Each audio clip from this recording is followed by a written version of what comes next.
पुन्हा एकदा मी माननीय आमचे मुरली अण्णा मोहोळ, पालकमंत्री, आपले सर्व आमदार, ज्यांनी या सगळ्या आमदारांनी इतका पाठपुरावा या गोष्टीचा केला आहे, त्यांचं सगळ्यांचं अतिशय मनापासून अभिनंदन करतो।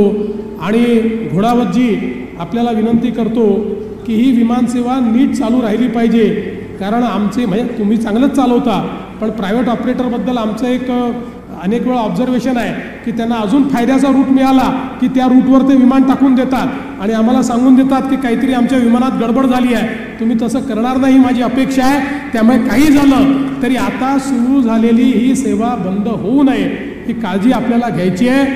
आणि सोलापूरकरांना माझा आता दुसरा शब्द आहे की पुढच्या काळामध्ये आपल्या सगळ्यांच्या सहकार्याने आता या ठिकाणी आपण जे विमान उतरवतोय ते तर महत्त्वाचं आहेच, पण जे मोठं बोईंगचं विमान असतं तेही सोलापूरला उतरलं पाहिजे। या दृष्टीने पुढच्या काळामध्ये काही आम्ही गोष्टी हातामध्ये घेणार आहोत।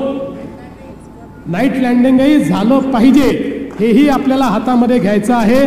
त्यातही आपल्या सगळ्यांचं सहकार्य हे आम्ही मागू, ते मिळेल हा मला विश्वास आहे। मी पुन्हा एकदा आजच्या विमानसेवेचं या ठिकाणी स्वागत करतो आणि सोलापूरकरांना ही विमानसेवा अर्पण करून माझे 2 शब्द संपवतो। धन्यवाद। जय हिंद, जय महाराष्ट्र।